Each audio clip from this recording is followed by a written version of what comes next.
a natural fountain of youth substance. Anti-aging products from skin creams to chemical peels are part of a $250 billion industry, but scientists have yet to discover a longevity elixir that stands up to medical scrutiny.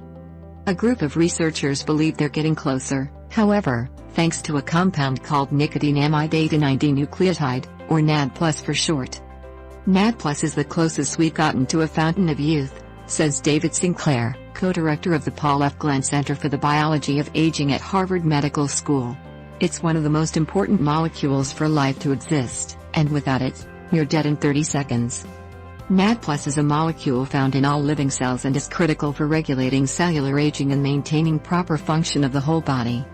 Levels of NAD+ in people and animals diminish significantly over time, and researchers have found that re-upping NAD+ in older mice causes them to look and act younger, as well as live longer than expected. In a March 2017 study published in the journal Science, Sinclair and his colleagues put drops of a compound known to raise levels of NAD+ into the water for a group of mice. Within a couple hours, the NAD+ levels in the mice had risen significantly. In about a week, signs of aging in the tissue and muscles of the older mice reversed to the point that researchers could no longer tell the difference between the tissues of a 2-year-old mouse and those of a 4-month-old one. Now scientists are trying to achieve similar results in humans. A randomized control trial, considered the gold standard of scientific research, from a different group of researchers published November 2017 in the journal Nature found that people who took a daily supplement containing NAD+ precursors had a substantial, sustained increase in their NAD+ levels over a 2-month period. Sinclair takes the NAD+ upper daily. Anecdotally, he says he doesn't experience hangovers or jet lag like he used to, he talks faster, and feels sharper and younger. His father takes it too, he's 78, and used to act like Eeyore, says Sinclair. Now he's going on 6-day hikes and traveling around the world. I'm not saying we've proven it works, Sinclair adds. But I can say that if it's going to work, I hope to be the one to prove it. He has competition. Sinclair plans to take his NAD+ research through the U.S. Food and Drug Administration, FDA, approval process and eventually create a pill that could be prescribed by a doctor or purchased over the counter, but another company, called Elysium, is already selling a supplement called Basis that contains compounds known to boost NAD+ levels. Basis is the supplement tested in the 2017 Nature study. Leonard Guarente, Elysium's chief scientist and co-founder who also directs the Glenn Center for Biology of Aging research at MIT, says Basis is not intended to extend people's lifespans, but to help them stay healthier for longer. Although Basis is already available for purchase, Elysium is currently conducting clinical trials of the supplement. This research, plus that of Sinclair and others, may finally reveal whether NAD+ is the health-extending compound they hope it is.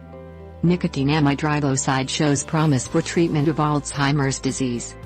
Research reported on February 5, 2017 in the Proceedings of the National Academy of Sciences found a benefit for supplementation with nicotinamide riboside, a compound that increases cellular levels of nicotinamide adenine dinucleotide, NAD+, in a mouse model of Alzheimer's disease.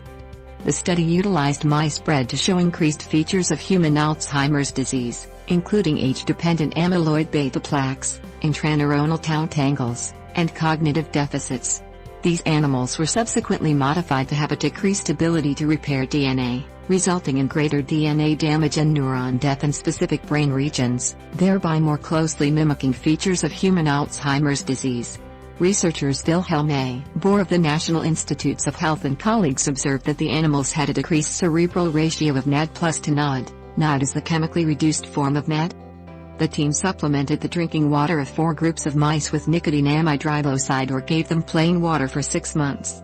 Compared to untreated DNA repair deficient Alzheimer's disease mice, supplementation with nicotinamide riboside normalized the cerebral NAD+ to NAD ratio, decreased phosphorylated tau pathologies, and lowered DNA damage, neuroinflammation and apoptosis, programmed cell death, in the brain's hippocampus, which is involved in memory, while increasing the activity of the sirtuin SIRT3, a protein involved in metabolic regulation. The mice also exhibited improvements in cognitive function and hippocampal synaptic plasticity, as did the original Alzheimer's disease model animals that received nicotinamide riboside. This study suggests that nicotinamide riboside/NAD+ can target several aspects of Alzheimer's disease, including traditional endpoints like tau pathology and inflammation, maybe via DNA repair enhancement, conclude authors Vilhelm A and colleagues. We believe that this work sets the stage for using NAD+ for treating Alzheimer's disease in humans.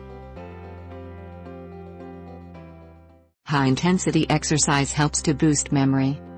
Researchers have revealed that 6 weeks of intense exercise consisting of 20-minute interval training sessions improved high-interference memory significantly. High-interference memory is, as an example, what allows us to tell our car apart from another car of the identical model and make. The healthy young adults who took part in the study experienced increased memory performance over a relatively short time period after the training sessions. Those participants experiencing greater improvements in fitness had a greater increase in BDNF as well. Brain-derived neurotrophic factor, BDNF, is a protein supporting the survival, function and growth of brain cells. These kind of memory improvements from exercise could help to explain the already established aerobic exercise and improvement in academic performance association. As we get older, even more benefits can be expected in people with impaired memory caused by conditions like dementia. The 95 individuals who participated in the study completed either 6 weeks of exercise training, an exercise with cognitive training combination, and a sedentary control group who did neither. The exercise training and combination training groups both experienced an improvement in high-interference memory task performance, while the sedentary group experienced no improvement. Memory, aerobic fitness and neurotrophic factor changes were measured before the study and after. The outcome of the study reveals a potential mechanism for how a combination of exercise and cognitive training could be altering the brain to support cognition, which suggests that they work in conjunction through complementary brain pathways for improving high-interference memory. Research has begun to see if older people will have the same results from the exercise and cognitive training combination. One theory is that older people will experience greater benefits since this kind of memory declines as we get older. Neurotrophic factor availability, however, also declines as we get older, and this could mean that the synergistic effects are not experienced.